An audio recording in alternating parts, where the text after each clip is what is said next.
الحمد لله الذي أنزل على عبده الكتاب ولم يجعل له عوجا وتبارك الذي جعل في السماء بروجا وجعل فيها سراجا وقمرا منيرا وأشهد أن لا إله إلا الله وحده لا شريك له وأشهد أن سيدنا ومولانا محمدا عبده ورسوله أما بعد فأعوذ بالله من الشيطان الرجيم بسم الله الرحمن الرحيم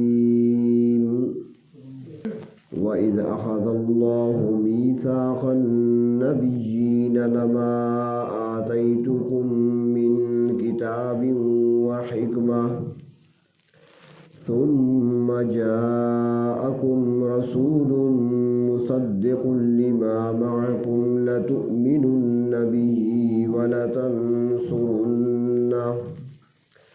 قال أقررتم وأخذتم على ذلكم إصري قالوا أقررنا قال فاشهدوا وأنا معكم من الشاهدين صدق الله مولانا العظيم مولاي صل وسلم دائما أبدا على حبيبك خير الخلق كلهم. قابل احترام بزرگوں اور عزیز دوستوں،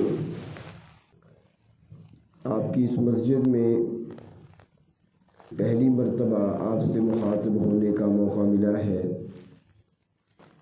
شاید کہ نہ آپ میرے مزاج سے واقف نہ میں آپ کے مزاج سے واقف ہوں، مگر جو عنوان دیا گیا ہے یہ عنوان ایسا ہے کہ جس نے دشمنوں کو بھی آپس میں شیر و شکر کر دیا تھا، اور ہم تو مسلمان ہیں. یہ عنوان اپنی خوشبوئیں خود بکھیرتا ہے. اس عنوان پہ جب بھی بات کی جاتی ہے خوشبو خود بخود پھیلتی ہے، مٹھاس پھیلتی ہے، محبتیں بڑھتی ہے، الفتیں پیدا ہوتی ہیں. تو آج کی اس مجلس میں مختصر طور پہ ایک دو جلسوں کا ذکر کرنا ہے. آپ نے بڑے جلسے دیکھے ہوں گے، علماء کے جلسے بھی ہوتے ہیں، سیاستدانوں کے جلسے بھی ہوتے ہیں، حکمرانوں کے جلسے بھی ہوتے ہیں. کچھ جلسے عام ہوتے ہیں، کچھ جلسے خاص ہوتے ہیں، کچھ جلسے عوامی ہوتے ہیں، کچھ جلسے خواص کے لیے ہوتے ہیں. سرکاری طور پہ دیکھا جائے تو جو ملک کا وزیر اعظم ہوتا ہے، جو ملک کا صدر ہوتا ہے، تو وہ جب خطاب کرتا ہے تو وہ بھی دو طرح سے ہوتا ہے. آپ نے سنا ہوگا اعلان ہوتا ہے کہ وزیر اعظم ملک کے یا صدر ملک کے آج رات کو عوام سے خطاب کریں گے. اور ایک دوسری خبر کبھی آتی ہے کہ وزیر اعظم یا صدر ملک کا وہ منتخب ممبران سے خطاب کریں گے، ان سے مخاطب ہوں گے. تو وہ ایک خاص خطاب ہوتا ہے جو منتخب نمائندوں سے ہوتا ہے، اور ایک عام خطاب ہوتا ہے جو پوری عوام سے ہوتا ہے. تو جن دو جلسوں کا تذکرہ میں کرنے لگا ہوں ان میں سے ایک جلسہ وہ تھا جو عوامی جلسہ تھا، اور ایک دوسرا جلسہ وہ تھا جو خواص کا جلسہ تھا، خاص جلسہ جس میں خاص لوگ شریک تھے. تو یہ جلسے کہاں پہ منعقد ہوئے، ان میں مقرر کون تھے، خطاب کس کا تھا، سننے والے کون تھے، اور ان کی تعداد کتنی تھی. تو قرآن حکیم میں ان دو جلسوں کا ذکر آتا ہے. پہلا جلسہ اللہ رب العزت نے حضرت آدم علیہ السلام کی تخلیق کے بعد، ان کی پیدائش کے بعد اللہ رب العزت نے جلسہ منعقد کیا، اور اس جلسے میں حضرت آدم علیہ السلام کی اولاد یعنی ان کے سب سے پہلے پیدا ہونے والے بچے یا بچی سے لے کر قیامت تک پیدا ہونے والے آخری انسان تک تمام انسانی روحوں کو اللہ نے جمع فرمایا۔ اب اندازہ لگائیں کہ کتنا بڑا جلسہ تھا۔ سارے انسانوں کی روحیں جمع ہو گئیں، اور اس جلسے سے خطاب اللہ رب العزت نے خود فرمایا۔ خطاب پروردگار عالم کا، سامعین تمام انسانوں کی روحیں، یہ عوامی جلسہ، عام جلسہ۔ دوسرا جلسہ وہ خواص کا تھا، جن کو اللہ رب العزت نے نبوت اور رسالت کے لیے منتخب کر لیا تھا، جن کا انتخاب ہو چکا تھا اللہ کے علم میں۔ اللہ رب العزت نے ان منتخب نمائندوں کا، ان منتخب اشخاص کا، افراد کا، شخصیات کا وہ الگ جلسہ بنایا، جس میں صرف وہی افراد شامل تھے جنہوں نے دنیا میں آ کر نبی یا رسول بننا تھا۔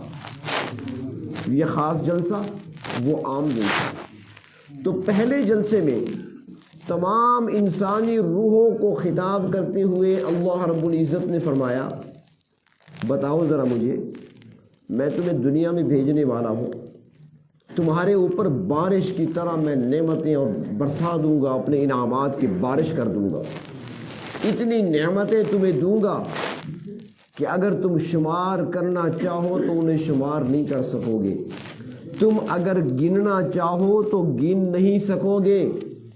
ترقی یافتہ دور بھی آئے گا، کیلکولیٹر کا دور بھی آئے گا، کمپیوٹر کا دور بھی آئے گا، ترقی ہوگی۔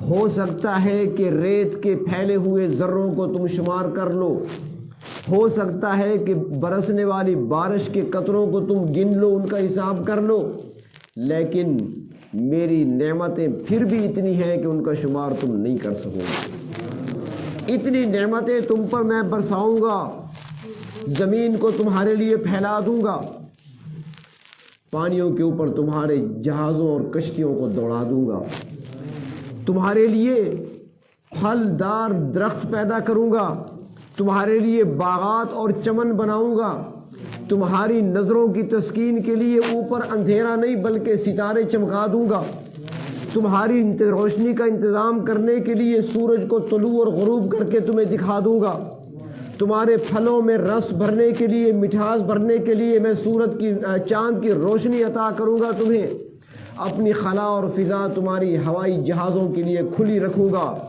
جہان بھر کی نعمتیں تمہیں عطا کروں گا، زمین میں میری جتنی نعمتیں ہوں گی ساری تمہارے لیے، آسمان پر چمکنے والے ستارے بھی تمہارے لیے، آسمان پر طلوع اور غروب ہونے والا سورج بھی تمہارے لیے، آسمان پر چمکنے والا چاند اور اس کی روشنی بھی تمہارے لیے، زمین کا پھیلاؤ بھی تمہارے لیے، زمین پر بلند پہاڑ اور ان کی بلندیاں بھی تمہارے لیے، زمین سے اگنے والے پھل اور پھول اور سبزہ اور گھاس اور درخت بھی تمہارے لیے، درختوں پر بیٹھ کر چہچہانے والی چڑیاں بھی تمہارے لیے، فضاؤں میں اڑنے والے پرندے بھی تمہارے لیے، اور بہنے والا پانی اور ان کی موجیں بھی تمہارے لیے، سمندر اور دریا بھی تمہارے لیے، نہریں وہ بھی تمہارے لیے، بادل برس رہیں گے تو وہ بھی تمہارے لیے، یہ ساری نعمتیں میں تمہیں عطا کروں گا، لیکن خیال کرنا مجھے بھول نہ جانا،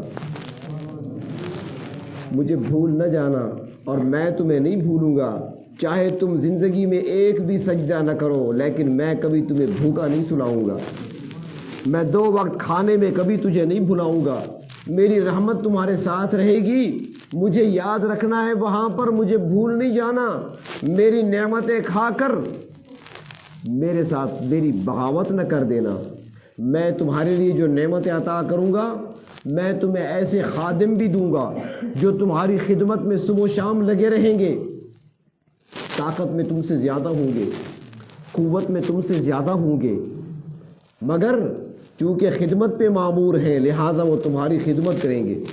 دیکھ لیں یہاں پر آپ دیکھتے ہیں گائے بھینسیں تو ہر گھر میں ہوتی ہیں آج کل، یہاں پر تو خصوصاً ہر گھر میں ہوگی، کیا بھینس جتنی طاقت ہمارے اندر ہے، کیا ایک گائے اور بیل جتنی طاقت ہم رکھتے ہیں؟ اگر وہ ایک ٹکر مار دے تو ہم مقابلہ کر سکتے ہیں؟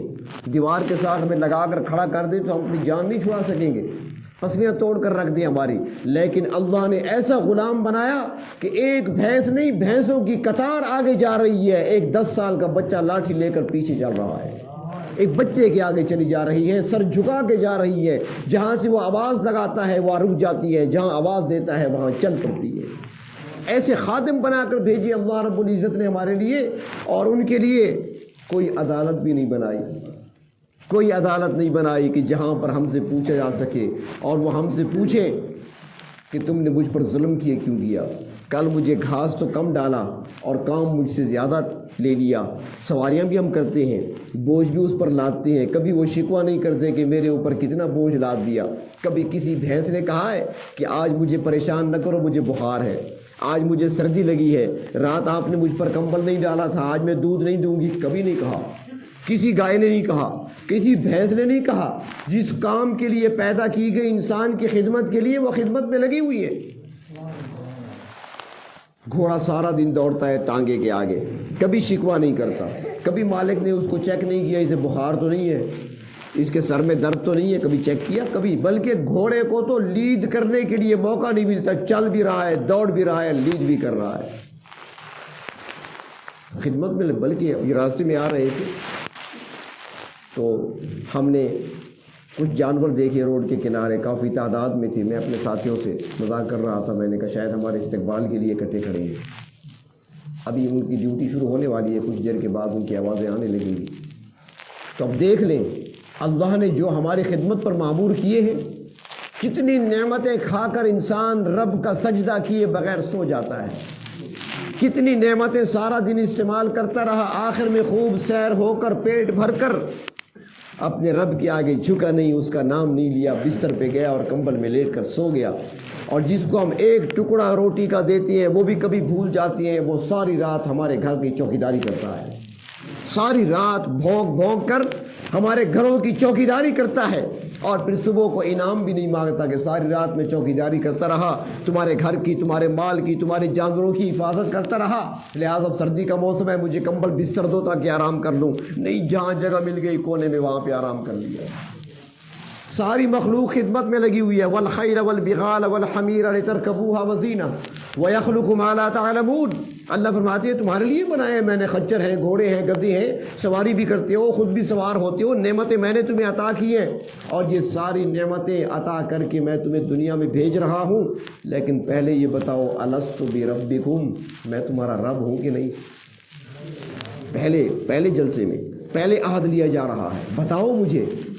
یہاں پر مسجود نہیں فرمایا کہ میں تمہارا مسجود ہوں کہ نہیں، یہ نہیں فرمایا کہ کیا میں تمہارا معبود ہوں کہ نہیں، یہ نہیں فرمایا کہ میں تمہارا حاجت روا ہوں کہ نہیں، بلکہ فرمایا الست بربکم، میں تمہارا رب ہوں کہ نہیں، کیونکہ رب وہ ہے جو پوری ضروریات کو پورا کرنے والا ہو، اس میں آپ کا کھانا بھی ہے، پینا بھی ہے، آپ کی زندگی بھی ہے، آپ کی صحت بھی ہے، اس کے اندر ساری چیزیں آ جائیں کہ جو آپ کو پیدائش سے لے کر آخر تک کمال تک پہنچانے والی ذات ہو، اس کو رب کہتی ہے۔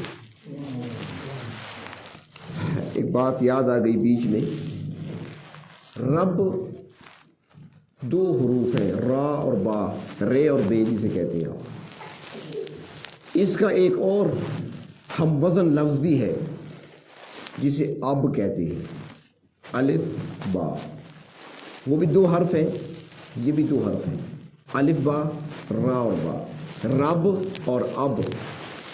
اب کے معنی ہے باپ، عربی میں اب باپ کو کہتے ہیں، پیو کو آگے، اور رب پروردگار کو کہتے ہیں، اللہ تعالیٰ کی صفت ہے۔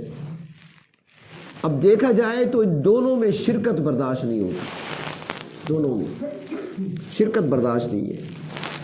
مثال کے طور پر اگر آپ کسی بندے سے بڑے ادب و احترام سے پوچھیں، پورے احترام کے ساتھ ادب سے پوچھیں، اور سلام کرنے کے بعد، مصافحہ کرنے کے بعد، خیریت پوچھنے کے بعد بڑے ادب اور احترام سے پوچھیں، گستاخی کا لہجہ نہ ہو، ادب کا لہجہ ہو، اور اس سے پوچھیں کہ جناب والا آپ کے والد صاحب کتنے ہیں، تمہارے پیو کتنے ہیں، کیا خیال ہے، جواب کیا ملے گا؟ اگر پوچھنا تو میرا نہ بتانا کہ اس نے کہا تھا، اپنے طور پہ پوچھنا۔ اگر کسی سے پوچھ لیں تو کیا جواب دے گا؟ پارا چڑھ جائے گا، بلڈ پریشر ہائی ہو جائے گا، کیا کہہ رہے ہو؟ باپ کتنے؟ جو حلالی ہوتا ہے اس کا باپ ایک ہوا کرتا ہے، حلالیوں کے باپ کئی نہیں ہوتے، ایک باپ ہوا کرتا ہے۔ تو یہی سے مسئلہ نکلتا ہے کہ دونوں لفظ ہم وزن ہے، اب اور رب، کہ جو نسل کا حلالی ہوتا ہے اس کا باپ ایک ہوتا ہے، اب کے سوا باپ نہیں ہوتا، اور جو عقیدے کا حلالی ہو اس کا اللہ کے سوا رب کوئی نہیں ہوتا۔ تو رب کون ہے؟ جو شروع سے لے کر آخر تک پروان چڑھائے، کمال تک پہنچائے اور ہر ضرورت کو پورا کرے، اس کو رب کہتے ہیں۔ اس لیے اللہ رب العزت نے اس جلسے میں عالم ارواح میں اپنی صفت ربوبیت کا تذکرہ فرمایا، الستُ بربکم، بتاؤ ذرا کیا میں تمہارا رب ہوں کہ نہیں؟ اب سارے خاموش۔ انبیاء علیہ السلام بھی ہیں، حضرت آدم بھی کھڑے ہیں، حضرت ابراہیم بھی ہیں، حضرت نوح بھی ہیں، حضرت اسحاق، اسماعیل، یعقوب، یوسف بھی ہیں، حضرت موسیٰ، حضرت ہارون، حضرت داؤد، حضرت سلیمان، یہ بھی کھڑے ہیں، حضرت شعیب بھی کھڑے ہیں، شیش بھی کھڑے ہیں، عیسیٰ بھی کھڑے ہیں، سارے کھڑے ہیں، اولیاء بھی کھڑے ہیں، صلحاء بھی کھڑے ہیں، متقی بھی کھڑے ہیں، نمازی غازی سارے کھڑے ہیں۔ خاموش ہیں، کیا جواب دیں؟ الستُ بربکم، بتاؤ میں تمہارا رب ہوں کہ نہیں؟ سارے خاموش ہیں۔ ایک طرف سے آواز آئی، ایک طرف سے ایک ہی آواز اٹھی، بلا، کیوں نہیں، آپ ہی تو ہمارے رب ہیں۔ ایک آواز آئی۔ اب آواز کس کی تھی؟ نبی کریم صلی اللہ علیہ وسلم ارشاد فرماتے ہیں، حدیث شریف میں آتا ہے، فرمایا کہ جب وہاں پر سب خاموش تھے تو سب سے پہلے میں نے کہا تھا، بلا، کیوں نہیں، آپ ہی ہمارے رب ہیں۔ ابھی انسان نے زمین پر قدم نہیں رکھا، ابھی انسان زمین پر نہیں آیا، ابھی انسان زمین پر آباد نہیں ہوا، ابھی حضرت آدم علیہ السلام کی اولاد نہیں پیدا ہوئی، ابھی حضرت آدم علیہ السلام کی نسل آگے نہیں چلی۔ اس موقع پر اللہ تبارک و تعالیٰ نے جب سوال کیا الستُ بربکم، تو وہاں پر سب سے پہلے رب کو کس نے پہچانا؟ محمد الرسول اللہ صلی اللہ علیہ وسلم سب سے پہلے آپ نے پہچانا، اور رب تعالیٰ کی سب سے پہلی یہ تعریف تھی، اور یہ اللہ کی حمد اور تعریف سب سے پہلے کس نے کی؟ جناب نبی کریم صلی اللہ علیہ وسلم نے۔ ان کے بعد ساری روحیں پکار اٹھی، بلا، کیوں نہیں، آپ ہی ہمارے رب ہیں۔ تو استاد کون بنے؟ سیرت کا پروگرام ہے نا، میں اسی طرف آ رہا ہوں۔ سب کے استاد آپ ٹھہرے، اللہ کا تعارف آپ نے کرایا، سب کو اللہ کا تعارف آپ نے کرایا، سب سے پہلے اللہ کی حمد کا ترانہ آپ نے گایا، آپ سے سیکھ کر، آپ کو دیکھ کر، آپ سے سن کر دوسروں نے بھی اللہ کی حمد بیان کی۔ آدم علیہ السلام حمد کرتے ہیں، حضرت نوح علیہ السلام اللہ کی حمد و ثنا بیان کرتے ہیں، ساری زندگی کرتے رہے، حضرت ابراہیم علیہ السلام اللہ کی حمد و ثنا بیان کرتے ہیں، سارے کرتے رہے، لیکن اللہ نے فرمایا تم اب کر رہے ہو، جس نے سب سے پہلے میری حمد بیان کی تھی، لقب اور نام میں اس کو احمد دیتا ہوں۔ احمد، جو سب سے بڑھ کر رب کی حمد بیان کرے۔ کیونکہ یہاں پر سوال پیدا ہو سکتا ہے نا، حضرت نوح علیہ السلام کی عمر کتنی ہے؟ 950 سال تو تبلیغ کرتے رہے، 1050 سال ان کی عمر ہے۔ حضرت ابراہیم علیہ السلام کی عمر 130 یا 138 سال ہے۔ اس طرح باقی انبیاء علیہ السلام ہے، کسی کی عمر 400، کسی کی 500 سال، کسی کی 600 سال، عمریں تو ان کی لمبی ہیں۔ اور نبی اکرم صلی اللہ علیہ وسلم کی عمر مبارک کتنی ہے؟ 63 سال۔ 63 سال میں بچپن بھی ہے، لڑکپن بھی ہے، اور نبوت ملی ہے 40 سال کے بعد، تو نبوت ملنے کے بعد کا عرصہ کتنا ہے؟ 23 سال۔ اور لقب آپ کا ہے احمد، سب سے زیادہ رب کی حمد بیان کرنے والے۔ عمر مبارک 63 سال ہے، ہم سب سے زیادہ بیان کرتے ہیں۔ تو نوح علیہ السلام 1050 سال تک کیا کر رہے تھے؟ اللہ کی حمد بیان نہیں کر رہے تھے، وہ بھی تو کر رہے تھے، اللہ کے پیغمبر تھے۔ تو وہاں 1050 سال ہے، ابراہیم علیہ السلام 130 سال کے قریب ہیں۔ اس طرح باقی انبیاء علیہ السلام عمر ان کی لمبی ہے، اور حمد سب سے زیادہ آپ نے کی، یہ کیسے ہو سکتا ہے؟ یہ اس طرح ہوا کہ سب سے پہلے اللہ کی حمد کا آغاز جو آپ سے ہوا، اس کے بعد اگر نوح حمد کرتے ہیں، آدم علیہ السلام حمد اللہ کی بیان کرتے ہیں، ابراہیم علیہ السلام اللہ کی تعریف اور حمد و ثنا بیان کرتے ہیں، جس نے سب سے پہلے کی تھی سارا درجہ اسی طرف جا رہا ہے۔ تو اس طریقے سے سب سے بڑھ کر اللہ کی حمد و ثنا بیان کرنے والے آپ ہیں۔ یہ تو آپ نے بھی سنا ہوگا نا کہ جو نیکی پر کسی کو دعوت دیتا ہے، نیکی پر نیکی کرنے والے کو تو ثواب ملتا ہے، جو نیکی کی جس نے دعوت دی ہے، راستہ دکھایا، اس کو بھی ثواب ملے گا۔ جانتے ہیں نا آپ کہتے ہیں یار میں نے نماز فلاں کو نمازی بنا دیا، میری وجہ سے مسجد آنے لگ گیا، اب اس کے نماز میں میرا ثواب میں حصہ ہے۔ بھئی آپ کا ثواب میں حصہ ہے، اور جس نے اللہ کی حمد کا طریقہ بتایا تھا ساری انسانیت کو، ان کا ثواب میں حصہ نہیں ہے؟ اس لیے سب سے بڑھ کر حمد کرنے والے اللہ کے محبوب۔ تو بہر طور سب سے پہلا جلسہ اللہ رب العزت نے اپنی ربوبیت کو منوایا، میں ہی تمہارا رب ہوں۔ سب نے ان کا اقرار کر دیا، پھر دنیا میں بھیج دیا، آ گئے دنیا میں، پھر قرآن نازل فرمایا، اور بار بار یہ لفظ میں یاد دلایا، یاد دہانی کے لیے بار بار کہ بھول نہ جانا، وعدہ کر چکی ہو الست بربکم، میں تمہارا رب نہیں ہوں کیا؟ تم جواب دے چکے تھے وہاں بلا، کیوں نہیں؟ اب بھول نہ جانا۔ تو قرآن آیا تو سب سے پہلا جملہ کیا ہے؟ الحمدللہ رب العالمین، یہاں پر لفظ رب کو لائے ہیں، اور پھر قرآن پاک میں جگہ جگہ بیان کرتے گئے۔ آخر میں جب قرآن مکمل ہونے لگا تو قل اعوذ برب الناس، وہاں پر بھی صفت ربوبیت کو لائے کہ بھول نہ جانا مجھے، قدم قدم پر یاد دہانی کرائیے ہمیں۔ اس کے بعد اللہ رب العزت نے دوسرا اجلاس منعقد کیا، اور وہ خواص کا اجلاس تھا، جنہوں نے دنیا میں نبوت کا تاج پہننا تھا، جن کو دنیا میں نبوت عطا کی جانے والی تھی، جن کو رسالت ملنے والی تھی، ان تمام انبیاء علیہ السلام کی روحوں کو اللہ رب العزت نے الگ جمع فرمایا، اور سب سے خطاب اللہ تعالیٰ نے خود فرمایا۔ یہاں پر تیسرے پارے کے آخر میں سورۃ آل عمران میں ارشاد ہے وَإِذْ أَخَذَ اللَّهُ مِيثَاقَ النَّبِيِّينَ، یاد کرو جب اللہ تعالیٰ نے انبیاء علیہ السلام سے وعدہ لیا تھا، اور وہاں پر فرمایا تھا کہ لَمَا آتَيْتُكُم مِّن كِتَابٍ وَحِكْمَةٍ، میں تمہیں کتاب اور حکمت دے کر دنیا میں بھیجوں گا، دانائی بھی دوں گا، تمہیں حکمت بھی دوں گا، تمہیں کتاب بھی دوں گا، کسی کو تورات ملے گی، کسی کو انجیل ملے گی، کسی کو زبور ملے گی، کسی کو صحیفے ملیں گے، کتابیں چھوٹی بڑی میں عطا کروں گا، نبوت کے تاج تمہارے سروں پر رکھوں گا، رسالت کا تاج تمہارے سروں پہ سجاؤں گا۔ لیکن ایک بات سن لو، ثم جاءکم رسول، تم سب کے بعد میرا ایک رسول آئے گا۔ وہاں پر عہد دیا جا رہا ہے، ان کے سامنے تذکرہ کیا جا رہا ہے، ثم جاءکم رسول، تم سب کے بعد میرا رسول آئے گا، لَتُؤْمِنُنَّ بِهِ وَلَتَنْصُرُنَّهُ، وعدہ کرو ان پر ایمان لانے کا بھی اور تعاون کرنے کا بھی۔ اب یہاں پر دو باتیں سمجھے۔ پہلی بات تو یہ کہ اللہ تعالیٰ نے سارے انبیاء علیہ السلام کو جمع فرمایا، اور جمع فرما کر ان سے فرمایا کہ تم سب کے بعد میرا رسول آئے گا۔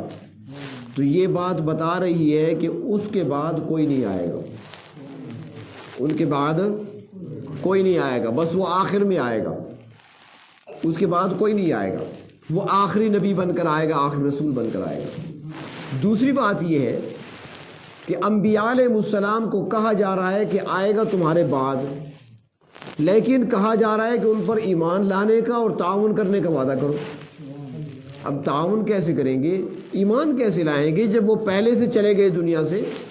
وہ تو دنیا میں ہے نہیں۔ آدم علیہ السلام کب کے جا چکے، نوح علیہ السلام، حضرت شیس علیہ السلام کب کے دنیا سے جا چکے، ابراہیم علیہ السلام آئے چلے گئے، باقی انبیاء آئے چلے گئے، چلو عیسیٰ علیہ السلام بیٹھے ہیں انتظار میں، وہ تو آئیں گے، باقی تو سارے پہلے چلے گئے۔ اب وہ ایمان کیسے لائیں گے؟ آپ کے دور میں کوئی ہوگا تو ایمان لائے گا۔ تعاون کیسے کریں گے؟ تو تعاون کے لیے فرمایا کہ تم نے اپنے اپنے دور کے اندر میرے اس پیغمبر کی آمد کی اطلاع اپنی امتوں کو دینی ہے۔ موسیٰ علیہ السلام اگر کھڑے ہیں پہاڑی پر واز کہہ رہے ہیں تو اپنی امت کو بتاتے ہیں کہ یاد رکھو فاران کی چوٹیوں سے 10,000 کا لشکر لے کر وہ نمودار ہوگا۔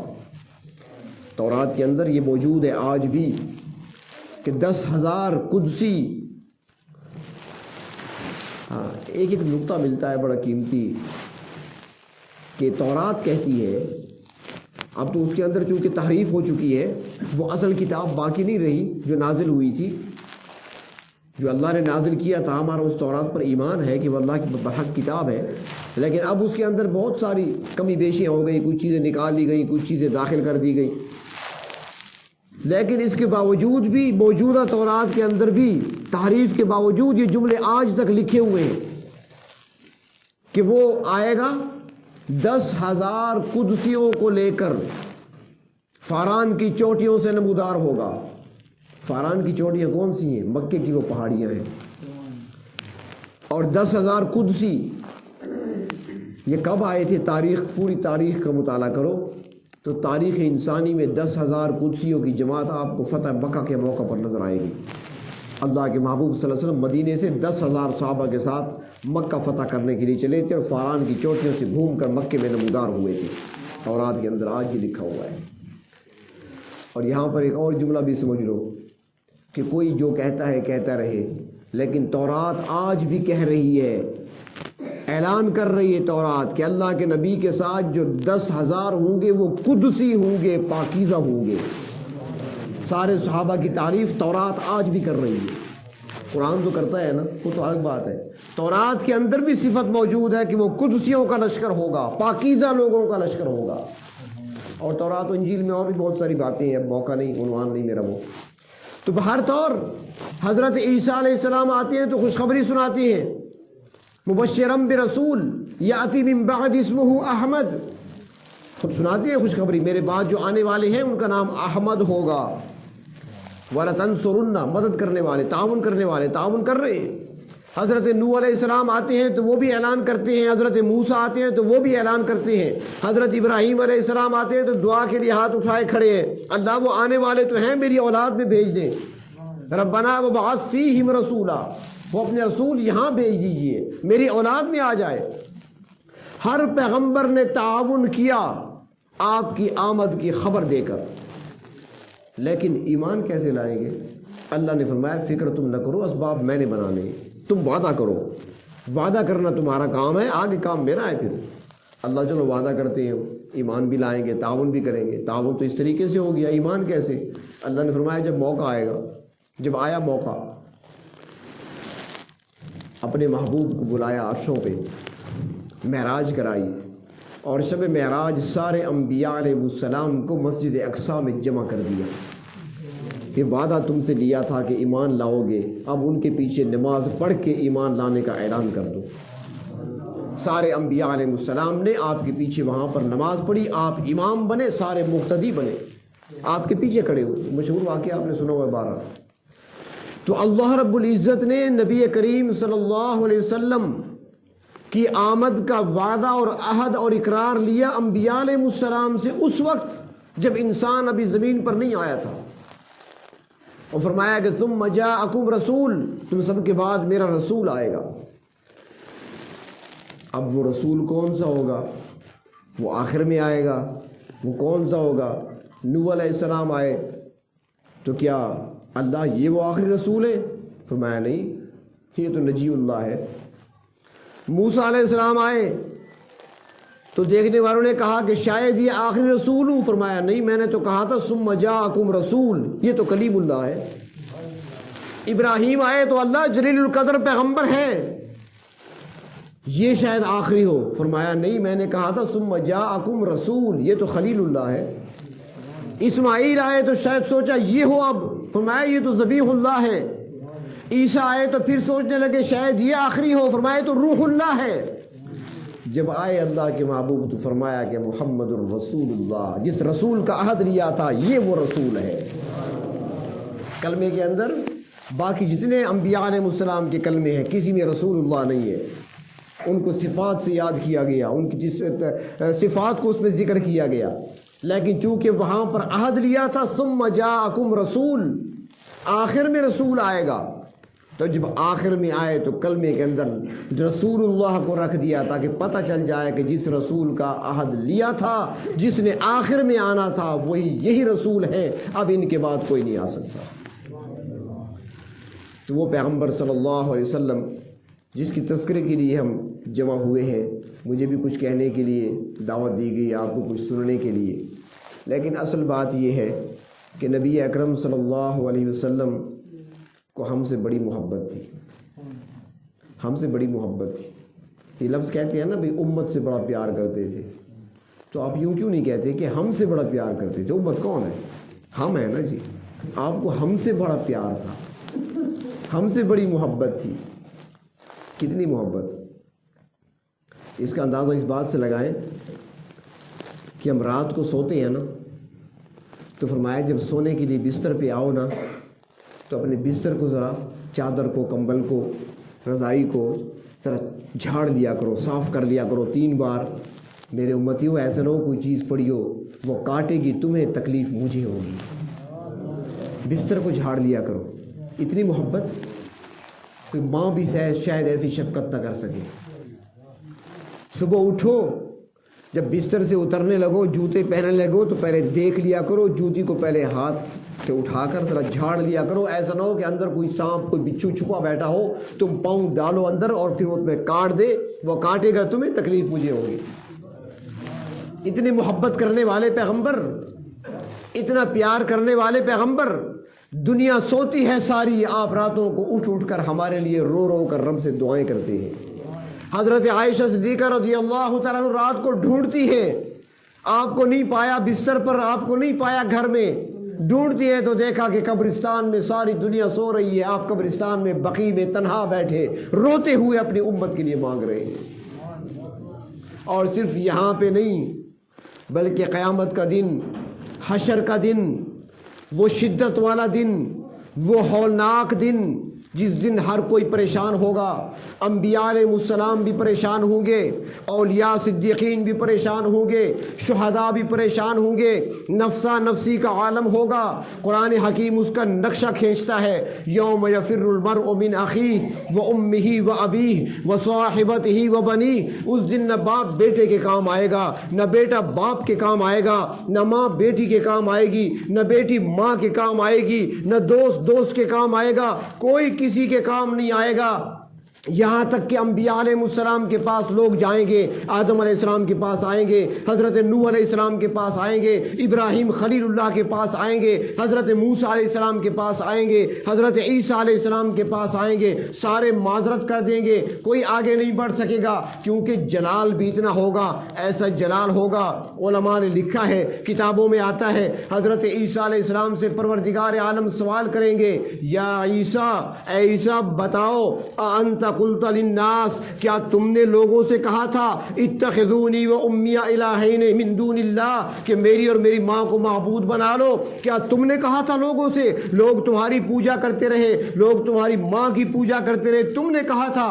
حضرت عیسیٰ علیہ السلام سے جب یہ سوال ہوگا، فرمایا عیسیٰ علیہ السلام کو پسینہ آ جائے گا۔ کیسا پسینہ آئے گا؟ فرمایا پسینہ ایسا، جب ہمیں پسینہ آتا ہے، ہمیں گرمی لگتی ہے، ہم تھک جاتے ہیں، ہمیں پسینہ آتا ہے، ہر مسام سے پانی کا قطرہ نکلتا ہے، اس کو پسینہ کہتے ہیں۔ عیسیٰ علیہ السلام سے جب یہ سوال ہوگا، فرمایا پسینہ آئے گا، ہر مسام سے خون کا قطرہ نکلے گا۔ اتنا ہولناک دن ہوگا، اتنا شدت والا دن ہوگا، کوئی کسی کے کام نہیں آ سکے گا۔ لیکن اس موقع پر ساری چیزوں کو بھول کر ہمارے آقا، ہمارے سرتار، ہمارے سردار، ہمارے آقا امام الانبیاء صلی اللہ علیہ وسلم سارے خوف پیچھے ڈالتے ہوئے مقام محمود پر سر بسجود ہو کر ہمارے لیے رب تعالیٰ سے سفارش کی دعائیں کر رہے ہوں گے، اور یہ دعائیں ایک سجدے میں ہوں گی۔ اور سجدہ کتنا ہوگا؟ ہم تو پڑھتے ہیں نا سبحان ربی الاعلیٰ 3 بار پڑھا، بڑی مشکل سے پڑھتی ہیں، اور وہ بھی آدھا جاتے ہوئے پڑھ لیا، آدھا اٹھتے ہوئے پڑھ لیا راستے میں ہی۔ ہماری عادت ہی ایسی ہے نا کہ 1 بار بڑی مشکل سے پڑھتے ہیں ہم، سر رکھ ٹکا کر زمین پر۔ لیکن اللہ کے محبوب صلی اللہ علیہ وسلم کو اپنی امت سے اتنا پیار ہے، اتنی محبت کرتے ہیں ہم سے، اتنا پیار کرتے ہیں، فرمایا کہ جو سجدہ آپ کریں گے وہ 9 سال لمبا سجدہ ہوگا۔ پڑے رہیں گے سجدے میں، پروردگار جب تک میری بات نہیں مانی جائے گی اس وقت تک پڑا رہوں گا یہاں پر، سجدے میں رہیں گے۔ تو کس کے لیے؟ ہمارے لیے۔ اور ہم کیا کر رہے ہیں؟ وفا ہونی چاہیے، وفا تو ہونی چاہیے کہ آپ جو ہمارے لیے ہم سے اتنی محبت کرتے ہیں، اتنا پیار کرتے ہیں، تو ہمیں بھی تو چاہیے نا کہ محبت سے صرف نام لینا کافی نہیں ہے، بلکہ ہمیں تو حکم اتباع کا دیا گیا ہے۔ بلکہ اتباع میں کیا ہے؟ اللہ تبارک و تعالیٰ نے فرمایا میرے محبوب جو جنت کی طرف جانے والے راستے تھے نا، باقی راستوں کو بند کر دیا گیا۔ اب جنت کی طرف کوئی سڑک نہیں جاتی، سارے راستے بند ہیں، خاردار تاریں لگ گئی، ہمیشہ کے لیے بند۔ اب جنت تک پہنچنا ہے، بتا دیجئے ان لوگوں کو، جنت تک پہنچنا ہے، اللہ کی محبت کو حاصل کرنا ہے، تو آپ ان سے کہہ دیجئے فاتبعونی، آؤ اب میرے پیچھے چلے آؤ۔ یہی ایک راستہ اب جنت کی طرف جاتا ہے، ایک راستہ رب کی طرف جاتا ہے، اس سے ہٹ کر کوئی راستہ جنت کی طرف نہیں جائے گا۔ قل ان کنتم تحبون اللہ فاتبعونی، میری اتباع کرو۔ اگلا جملہ بڑا عجیب ہے، فرمایا کہ جب تم اتباع کرو گے تو یہ نہیں فرمایا کہ تمہیں جنت ملے گی، یہ فرمانا تو یہ تھا نا کہ تم اگر اس راستے پہ چلو گے جنت مل جائے گی، نہیں۔ تم اس راستے پر آؤ گے کامیاب ہو جاؤ گے، نہیں۔ تم اس راستے پر چلو گے میرے پیچھے چلے آؤ گے فلاح پا جاؤ گے، نہیں۔ تو کیا ملے گا؟ فرمایا کہ اگر میرے پیچھے چلو گے یحببکم اللہ، اللہ کے پیارے بن جاؤ گے، اللہ تعالیٰ تم سے محبت کرنے لگیں گے۔ اب اس جملے کو سمجھیں، اس ایک جملے کے اندر کیا کچھ رکھا ہے۔ اللہ رب العزت کو اپنے محبوب بہت پیارے ہیں، نبی اکرم صلی اللہ علیہ وسلم اللہ تعالیٰ کو بہت پیارے ہیں، اور جس طرح آپ پیارے ہیں آپ کی ہر ادا اللہ کو پیاری لگتی ہے، آپ کا ہر طریقہ، آپ کی ہر ادا اللہ کو پسند ہے۔ ہاں آپ نے بارہا مقررین کو سنا ہوگا، میرا خیال وہ مزاج نہیں، وہ میرا انداز ہے، ورنہ اتنی بات سمجھ لیں کہ اللہ کو آپ سے کتنی محبت ہے۔ آپ جن گلیوں میں جن راستوں پر چلتے ہیں اللہ تعالیٰ اس شہر کی ان گلیوں کی قسمیں کھاتے ہیں۔ لا اقسم بہذا البلد وانت حل بہذا البلد۔ آپ سے اللہ کو اتنا پیار ہے کہ تحویل قبلہ کے سلسلہ میں جب اوپر کی طرف آپ دیکھتے ہیں، قد نرا تقلب وجهك فی السماء، کیا جملہ! ایک مقرر نے بڑے عجیب اس کا ترجمہ کیا، وہ فرماتی ہے کہ رب تعالیٰ فرماتے ہیں محبوب جب تم اوپر دیکھتے ہو نا تو ہم پیار سے تیرے چہرے کو تکتے ہیں۔ اتنا پیار اللہ کو، کبھی والضحیٰ کہتی ہیں تو کبھی واللیل اذا سجا کہہ دیتی ہیں، تو کبھی یاسین کہہ دیتے ہیں، کبھی طٰہٰ کہہ دیتے ہیں، یہ سارے القاب ہیں ہم کے، کبھی یا ایھا المزمل، کبھی یا ایھا المدثر۔ تو بہر طور اللہ کو آپ سے بہت پیار ہے، اور جو آپ کے طریقوں کو اپناتا ہے اللہ تعالیٰ کا وہ بھی پیارا بن جاتا ہے۔ اس کی مثال یوں سمجھیں کہ ایک آدمی ایک کھانا کھانے بیٹھا، کھانے کے لیے بیٹھا، آپ نے شاید کھا لیا ہوگا، ہم بھی بیٹھیں گے، تو کوئی کھانے کے لیے بیٹھا، اب اس نے سوچا کہ میرے نبی، میرے پیغمبر، میرے آقا صلی اللہ علیہ وسلم اس طریقے سے کھانا تناول فرمایا کرتے تھے، اس طرح کھانے کے لیے بیٹھا کرتے تھے۔ اب وہ اس طریقے سے بیٹھ گیا، اس طریقے سے بیٹھ گیا جس طریقے سے اللہ کے محبوب کے بارے میں اس نے سنا تھا۔ اب جب وہ اس طریقے پہ بیٹھ کر یہ کھانا کھا رہا ہے تو پروردگار عالم اس بندے کو بڑے پیار سے دیکھتے ہیں۔ یحببکم اللہ، اللہ تم سے محبت کرے گا، پھر فاتبعونی، میری اتباع کرو، اللہ تم سے محبت کریں گے۔ اللہ تعالیٰ پیار سے دیکھتے ہیں اس بندے کو، دیکھو میرے محبوب کی شکل اختیار کر رکھی ہے اس نے، میرے محبوب کی شباہت اس نے اختیار کر رکھی ہے۔ یہ تو روز کا مشاہدہ ہے، معمول ہے کہ جس کو اللہ نے بچے عطا فرمائے ہیں، اولاد عطا فرمائی ہے، تو وہ دیکھتے ہیں اپنے بچوں کو، خوش ہوتے ہیں، اپنے بیٹوں کو دیکھ کر وہ خوش ہوتے ہیں، اور پھر جب کہیں سفر پہ جانا ہو اور ایسی جگہ چلے جائیں جہاں پر کچھ عرصہ تک وہ اپنے گھر نہ آ سکیں، اور وہاں پر کوئی بچہ نظر آ جائے جس کی شکل اس کے بیٹے سے ملتی ہو تو بڑی محبت سے اسے دیکھتے ہیں اور سوچتے ہیں کہ یار ذرا بولے تاکہ میں دیکھوں بولتا کیسے ہے، شکل اس کی میرے بیٹے سے مل رہی ہے، ذرا بول کر دکھائے، یہ ذرا چل کر دکھائے تاکہ میں دیکھوں۔ بڑے غور سے دیکھتی ہیں، حالانکہ پرایا بچہ ہوتا ہے ہم رک جاتے ہیں وہاں پر، کیونکہ شکل میرے بیٹے سے مل رہی ہے، پوتے سے مل رہی ہے، بڑے غور سے دیکھتے ہیں، محبت سے دیکھتے ہیں۔ جب ہمارے دل میں یہ محبتیں آ جاتی ہیں تو پروردگار عالم بھی ایسی محبت سے دیکھتے ہیں کہ بندہ جیسا بھی ہے لیکن دیکھو طریقہ میرے محبوب کو اختیار کر رکھا ہے، صورت میرے محبوب کی بنا رکھی ہے، اس لیے فرمایا فاتبعونی۔ اور اس پر اللہ تبارک و تعالیٰ اتنا نوازتے ہیں، علماء نے لکھا ہے قرآن حکیم میں ایک واقعہ آتا ہے کہ حضرت موسیٰ علیہ السلام جب فرعون کے دربار میں پہنچتے ہیں، اللہ رب العزت کی طرف سے نبوت کا تاج پہن کر اللہ کے حکم پر دعوت دینے کے لیے پہنچے، رب نے بھیجا تھا موسیٰ چلے جاؤ فرعون کے پاس، اذهب الى فرعون انه طغى، بڑا سرکش ہو چکا ہے، اس کے پاس جاؤ، اس کو دعوت دو۔ تو حضرت موسیٰ علیہ السلام پہنچے، اس نے معجزات طلب کیے، معجزے دکھا دیے، 2 معجزے دکھائے، عصا کو پھینکا اژدہا بن گیا، ہاتھ بال میں دبا کر نکالا تو چمکتا ہوا نکلا، تو اس نے کہا تو جادو ہے، دیکھتے ہیں پھر مقابلہ کراتے ہیں۔ اس زمانے میں جادو بہت زیادہ تھا، جادو بہت زیادہ پھیلا ہوا تھا اس زمانے میں، کم تو خیر آج کل بھی نہیں ہے، لیکن اس زمانے میں بہت زیادہ تھا۔ تو چنانچہ موسیٰ علیہ السلام کے معجزات کو جادو کہہ کر اس نے انکار کر دیا، اور اس نے مشورہ کرنے کے بعد اپنے وزیروں سے پورے ملک کے جادوگروں کو دعوت دی کہ آؤ مقابلہ کرانا ہے تمہارا موسیٰ کے ساتھ۔ پورے ملک سے نامور اور ماہر جادوگر اکٹھے کیے گئے، ماہر جادوگر، اور ان سے وعدہ کیا گیا اگر تم جیت گئے تمہیں انعام دیا جائے گا، جتنا مانگو گے انعام ملے گا تمہیں۔ چنانچہ مقابلے کے لیے دن، تاریخ اور وقت کا تعین ہو گیا کہ فلاں دن، فلاں تاریخ کو فلاں میدان میں مقابلہ ہوگا، پوری قوم دیکھے گی۔ چنانچہ حضرت موسیٰ علیہ السلام اسی دن میدان میں پہنچے، جادوگر بھی آ گئے، وہ 1-2 نہیں تھے، ہزاروں میں تھے، کسی نے 40,000 لکھا ہے تعداد، کسی نے 80,000 لکھی ہے، بہت زیادہ تعداد میں تھے، اور مقابلے پر حضرت موسیٰ علیہ السلام کھڑے، ساتھ بھائی ہارون کھڑے۔ تو اس موقع پر جب مقابلہ ہوا حضرت موسیٰ علیہ السلام جیت گئے۔ اب وہ واقعہ سنانا مقصود نہیں ہے، جو میں اصل کام کی بات ہے بتا رہا ہوں۔ موسیٰ علیہ السلام جیت گئے مقابلہ، جب جیت گئے تو جادوگر سجدے میں گر پڑے اور کہنے لگے آمنا برب موسیٰ و ہارون، ہم موسیٰ و ہارون کے رب پر ایمان لے آئے۔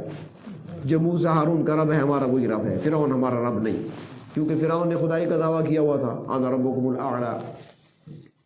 فرعون نے دیکھا یہ کیا ہوا، ان کو تو میں نے بلایا تھا، میری دعوت پر آئے تھے، اور اگر جیت جاتے تو انعام بھی میں نے دینا تھا، ان کی فیس بھی میں نے دینی ہے، خرچہ بھی میں نے دینا ہے، آئے بھی میری دعوت پر ہیں، مہمان بھی میرے ہیں، اور مجھ سے پوچھے بغیر موسیٰ کے رب پر کلمہ پڑھ لیا، اس کے رب پر ایمان لے آئے۔ تو فرعون نے کہا کہ تمہیں مہلت دی جاتی ہے، واپس پلٹ آؤ، نہیں تو پھر یاد رکھو میں تمہیں سزا دوں گا۔ کیسی؟ کہ تمہارے دایاں ہاتھ اور بایاں پاؤں، یا بایاں ہاتھ اور دایاں پاؤں کاٹ ڈالوں گا۔ وَلَأُصَلِّبَنَّكُمْ فِي جُذُوعِ النَّخْلِ، ہاتھ پاؤں کاٹنے کے بعد چھوڑ نہیں دوں گا، بلکہ کھجور کے تنوں کے ساتھ تمہیں سولی پر لٹکا دوں گا۔ اب وہ جانتے تھے کہ فرعون جو کہہ رہا ہے وہ کر سکتا ہے، فوج اس کی، حکومت اس کی، حکمرانی اس کی، خدائی کا دعویٰ اس نے کیا ہوا ہے، سب کچھ اس کا ہے، احتجاج بھی کوئی نہیں کر سکتا یہاں پر، تو جو کہہ رہا ہے وہ کر بھی سکتا ہے، یہ جانتے ہیں۔ لیکن یہ سب کچھ جاننے کے باوجود وہ جادوگر فرعون کی آنکھوں میں آنکھیں ڈال کر کہتی ہیں فَقْضِ مَا أَنْتَ قَاضٍ، تو جو کر سکتا ہے کر لے، ہم دامن موسیٰ کو نہیں چھوڑ سکتے۔ تو اب یہاں پر علماء نے نکتہ لکھا ہے کہ یہ جادوگر ابھی ایمان لائے ہیں، ابھی موسیٰ علیہ السلام نے ان کو دین اور عقائد کے بارے میں کچھ بتایا تو نہیں ہے، ابھی ان کو تعلیم و تربیت کا انتظام بھی نہیں ہوا، نہ ان کو نمازیں سکھائی ہے، نہ ان کو تورات پڑھائی ہے، نہ ان کو کچھ دین کی بات بتائی ہے، نہ ان کو توحید سمجھائی ہے، ابھی ایمان لے کر آئے ہیں، اور اتنا پکا ایمان ان کو کیسے مل گیا کہ اب فرعون کے مقابلے پہ کھڑے ہو گئے؟ ایسا مضبوط ایمان کیسے ملا؟ تو مفسرین فرماتے ہیں کہ اس کی وجہ یہ ہے کہ اس زمانے میں دستور تھا، آج کل بھی ہے، کہ جب 2 گروہ 2 جماعتیں آپس میں مقابلے کے لیے میدان میں آیا کرتی تھیں تو ایک جیسی شکل و صورت بنایا کرتے تھے۔ آج کل بھی ایسی ہے نا کرکٹ میچ کھیلنے کے لیے 2 ٹیمیں آتی ہیں، دونوں کے لباس ایک جیسے ہوتے ہیں نا، شلوار قمیص میں تو کوئی نہیں آتا، ایک جیسے لباس ہوتے ہیں۔ فٹ بال کی 2 ٹیمیں، دونوں کا لباس ایک جیسا، والی بال کی ٹیم ہے تو لباس ایک جیسا، ہاں رنگوں میں فرق ہوتا ہے تاکہ پتہ چلے کہ یہ پاکستان کی ہے، یہ افغانستان کی ہے، باقی ایک جیسا لباس ہوتا ہے۔ تو اس زمانے میں بھی یہی تھا۔ تو جادوگروں نے کہا فرعون سے کہ ہمارا مقابلہ موسیٰ سے ہے تو ہم ان جیسی وضاقتہ، ان جیسی شکل بنائیں گے، لہٰذا ہمارے لیے ویسا لباس تیار کرا جیسا لباس موسیٰ علیہ السلام کا ہے، ہمارے سر پر پگڑی ویسی ہونی چاہیے جیسے حضرت موسیٰ علیہ السلام کے سر پہ ہے، ہمارے ہاتھوں میں ڈنڈا بھی ویسا ہونا چاہیے جیسا حضرت موسیٰ علیہ السلام کے ہاتھ میں عصا ہے۔ فرعون نے ساری تیاری کر دی تھی۔ تو جب یہ میدان میں آئے گو کہ کافر تھے، جادوگر تھے، فرعون کی طرف سے آئے تھے، دشمن تھے، مقابلے کے لیے آئے تھے، لیکن ظاہری شکل و صورت نبی والی بنا کر آئے تھے۔ اللہ رب العزت کو ظاہری شکل و صورت اتنی پسند آئی کہ اللہ رب العزت نے کامل مکمل پختہ ایمان عطا فرما دیا۔ تو جو موسیٰ علیہ السلام کی شباہت اور شکل و صورت تھوڑی دیر کے لیے اختیار کرتا ہے، اللہ تعالیٰ اس کو ایمان کی دولت عطا فرما دیتے ہیں۔ جو اللہ کے محبوب کی سیرت کو اپنائے گا تو اس کے بارے میں کیا خیال ہے؟ اب میں کچھ نہیں کہوں گا، فیصلہ خود کر لیں۔ اللہ کے محبوب کی جو اتباع کرے گا، جو ان کے نقش قدم پہ چلے گا، ان کی سنتوں کو اپنے سینے سے لگائے گا، پروردگار عالم اس کو کتنا نوازیں گے۔ اللہ تبارک و تعالیٰ ان بندوں سے پیار کرتے ہیں، ان بندوں سے محبت کرتے ہیں۔ خود فرمایا یحببکم اللہ، اللہ تعالیٰ محبت ان سے کرتے ہیں جو اللہ کے محبوب کی اتباع کرتے ہیں۔ تو اللہ تبارک و تعالیٰ اپنے محبوب صلی اللہ علیہ وسلم کی کامل اتباع نصیب فرمائے اور روز قیامت آپ صلی اللہ علیہ وسلم کی شفاعت نصیب فرمائے۔ وآخر دعوانا ان الحمد للہ۔